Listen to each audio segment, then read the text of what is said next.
The day I realized my new boss might hate single fathers, I was standing outside my daughter's school with a pink backpack in one hand and a phone full of unanswered work messages in the other.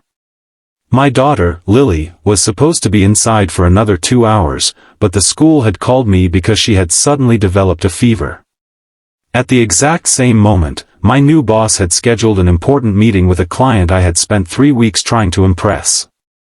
I stood there frozen between two worlds, knowing that whichever door I walked through, someone would be disappointed. Then I saw my boss's car pull up across the street, and my stomach dropped. If you believe in kindness, second chances, and the idea that sometimes people are fighting battles we cannot see, please take a moment to like this video, share it with someone who needs to hear a story like this, and subscribe to the channel. It might seem like a small thing, but your support helps us continue bringing stories about ordinary people who discover extraordinary strength in one another. My name is Daniel, and for the last 4 years, I had been raising my daughter alone. Lily was 8 years old, curious, stubborn, funny, and far too good at noticing when her father was pretending everything was okay. Her mother had left our lives when Lily was 4, and although I never spoke badly about her, the truth was that I had learned how quickly a family could disappear. Since then, my entire world had been built around Lily.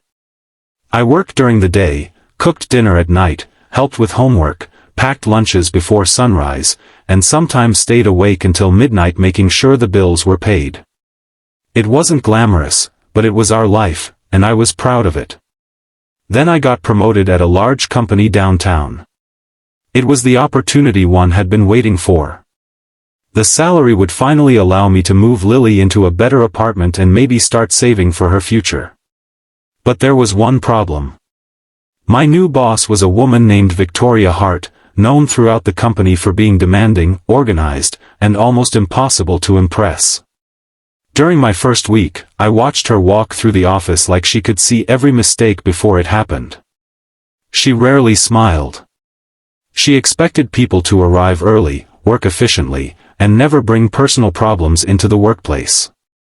I tried my best to keep Lily completely separate from my job. I didn't want anyone thinking I was using fatherhood as an excuse. So when Lily had a school play, I quietly left the office early. When she was sick, I worked from home late into the night. When she needed me, I made it happen somehow. But Victoria seemed to notice every time I had to adjust my schedule. Her expression never changed, but I began convincing myself that she was judging me. Every short email felt cold. Every meeting felt like a test.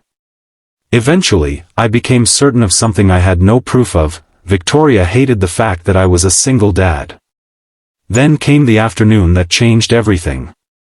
Lily's fever had started suddenly. The school secretary told me she was resting in the nurse's office and kept asking for her father. I didn't hesitate. I grabbed my things and rushed out. I knew the client meeting was important, but there was no universe where I would leave my sick little girl alone just to protect a career. When I reached the school gate, I saw Victoria standing near the sidewalk.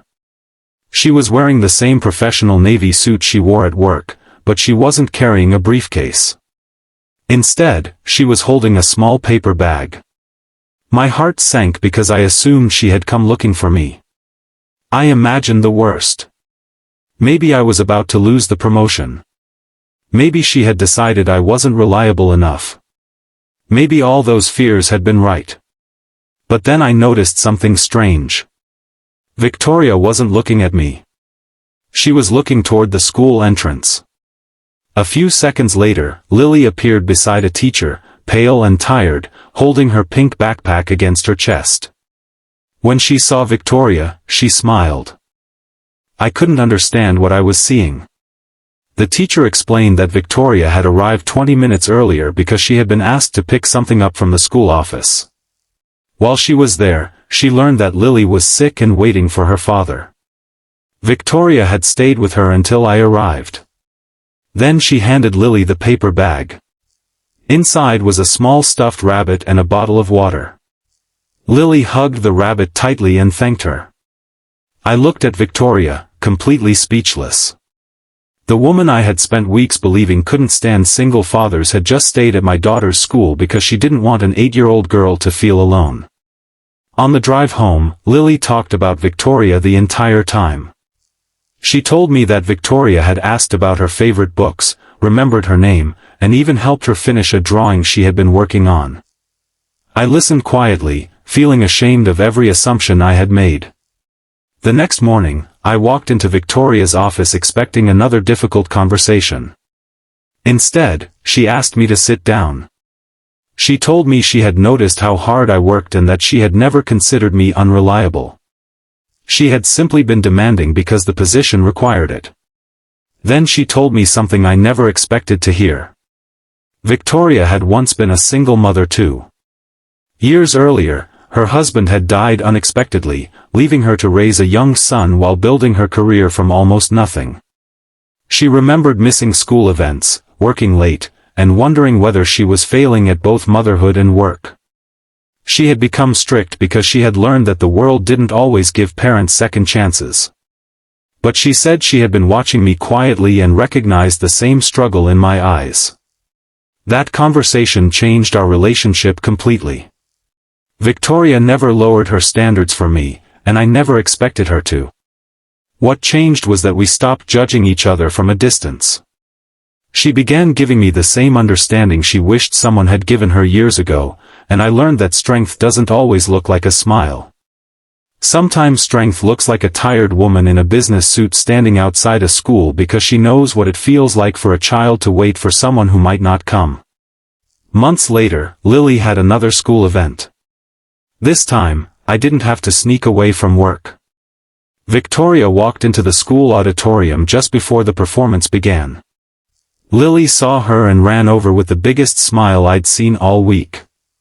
I watched them together and realized something I had forgotten. Sometimes the people we fear will judge us are actually the people who understand us best. That evening, after Lily's performance, Victoria stood beside me as parents filled the hallway. She looked at Lily proudly, then looked at me and smiled. There was no boss and employee in that moment. There were simply two adults who had survived difficult chapters and discovered that life could still surprise them with kindness. And Lily, holding her pink backpack between us, became the unexpected bridge that changed both our lives. Before we end, I want you to leave a comment with the words, "Kindness changes everything," if you believe people deserve to be understood before they are judged. And if this story touched your heart, please like the video, share it with someone who may need a second chance, and subscribe to the channel. Because sometimes, one small act of kindness doesn't just change someone's day, it can change the entire direction of a life.